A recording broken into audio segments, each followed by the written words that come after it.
Zombie Apocalypse.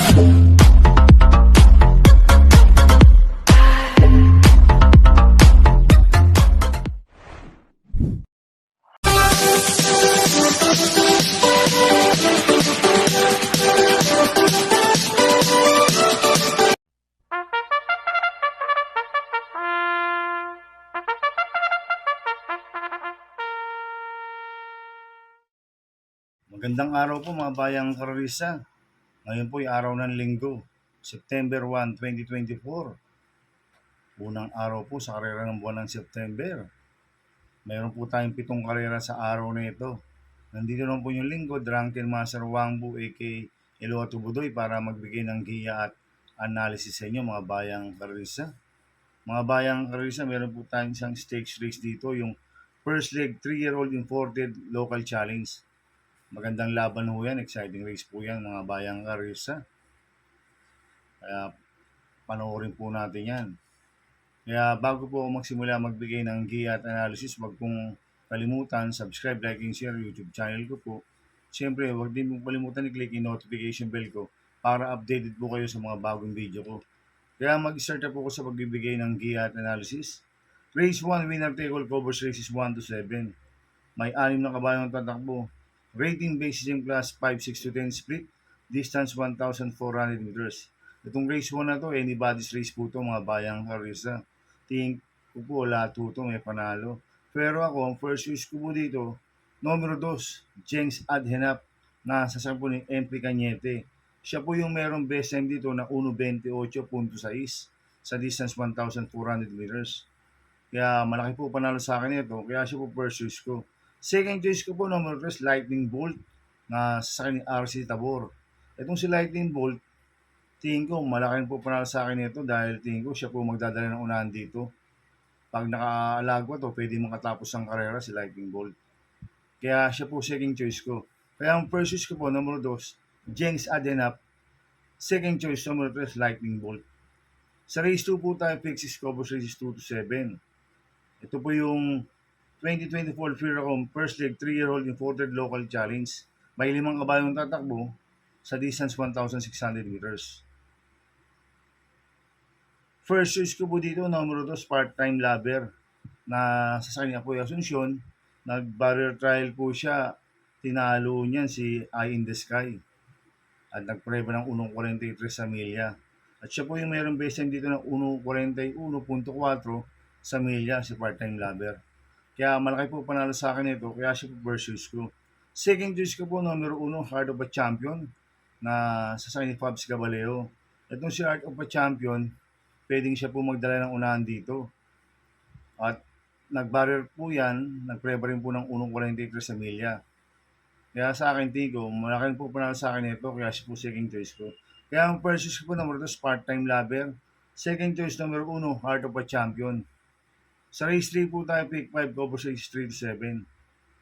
May 6 na kabayong tatakbo, rating basis in class 5, 6 to 10 split, sa distance 1,400 meters. First choice ko po dito, number 2, Malibu Bell, na sa San Civil Garganta. Ito, last lang po ni Malibu Bell noong August 24, tarsero po siya kila Beautiful Day Electrify. Tingin ko siya po mauna dito, si Malibu Bell.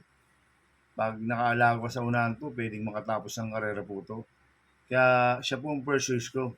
Second choice ko po yung Deremating number 6, 7 of Diamonds na sa ni Kelvin Abobo. Last lang po ni 7 of Diamonds, pang-apat po siya kada top feeling noong August 23. Damay po ni Kelvin Abobo yan. Kaya malaki po panalo sa akin ito, kaya siya po second choice ko. Kaya ang first choice ko po, number 2, Malibu Bell. Second choice, number 6, 7 of Diamonds. Sa race 4 po tayo, pick 4, covers races 4 to 7. May 8 kabayang tatakbo, rating based in class 430 to 39 sa distance 1,400 meters. First choice ko po dito, number 6, Eye in the Sky na sa ni Charles Reyes. Ito, nag-barrel trial, kalaban po niya si part-time lover. Nagpreba siya ng 1.43 sa milya. Cambio niya, ibigay na po kay Charles Reyes. Kaya tingin ko malaki po panalo sa akin ito. Kaya siya po first choice ko. Second choice ko po, Copolente numero 1, Sabawani na sasakay ni Joel Ciego. 1A American Paraya na sasakay ni Joel Ciego Jr. Itong si Sabawani, siya po yung mayroong best time dito ng 1.25.4 sa distance 1,400 meters. Itong si American Paraya, medyo mainam po panalo niya last run. Kaya itong couple entry number 1 na to, parehas po malaki ang panalo nito, kaya sila po second choice ko. Kaya ang first choice ko po number 6, Eye in the Sky. Second choice couple entry number 1, Sabawani 1A, American Paraya. Sa race 5 po tayo, may 6 na kabayong tatakbo, rating basis ng class 4, 22 to 27 split sa distance 1,400 meters. First choice ko po dito, number 2, Light Bearer, na sasakay po ni Ace Aguila. Itong si Light Bearer, solo aire po to. At gamay po ni Ace Aguila to, si Light Bearer. Kaya sa akin, pag pinaalagwan nila sa unahan to, pwedeng makatapos ang karera to, si Light Bearer. Kaya malaki po panalo sa akin ito, kaya siya po first choice ko. Second choice ko po yung nag-iisang imported, numero 3, Marilag, na sasakay John Paul Guse. Itong si Marilag, gamay ni John Paul Guse to. Malakas po rin yung sa kanya to. Kaya may panalo sa akin to, kaya siya po second choice ko. Kaya ang first choice ko po, number 2, Light Bearer. Second choice, number 3, Marilag. Sa race 6 po tayo, sa penultimate race. May 7 kabayong tatakbo, rating basis ng class 4, 16-21 split sa distance 1,400 meters. First choice ko po dito yung nag-iisang imported, numero 1, Calendar Girl, na sasakay ni Ari Madonna. Ito, bumaba po ng rating base system to, si Calendar Girl. Kaya malaki po panalo sa akin ito, kaya siya po first choice ko. Second choice ko po yung number 3, My Jopay, na sasakay ni JB Hernandez. Last na po ni My Jopay, tertiary po siya kaya Grand Jackpot Top Tiger. Same rider, JB Hernandez. Kaya malaki na po panalo sa akin ito, kaya siya po second choice ko. Kaya ang first choice ko po, number 1, Calendar Girl. Second choice, number 3, My Jopay. Sa race 7 po tayo sa last race. May 10 kabayong tatakbo, rating basis yung class 5, 11 to 15, split sa distance 1,400 meters. First choice ko po dito, number 8, Polite Bell, na sasakay ni Charles Reyes. Last run po ni Polite Bell noong August 24. Tarsero po siya kila Mr. Brown Prince Ice. Itong si Polite Bell, hindi lang po maganda ang alis last run nito. Ngayon, tingin ko, pag gumanda ang alis nito, at cambio pa hiniti ngayon, Charles Reyes ang sasakay. Last run, si B. Garganta po sumakay dito. Kaya sa akin, malaki po panalo sa akin nito, kaya siya po first choice ko. Second choice ko po, number 10, Lucky Nono, na sasakay JB Hernandez. Last run po ni Lucky Nono, August 23, segundo po siya kay Tool of Choice. Damay po ni Uno yan, si Lucky Nono, kaya malaki po panalo sa akin ito. Kaya siya po second choice ko.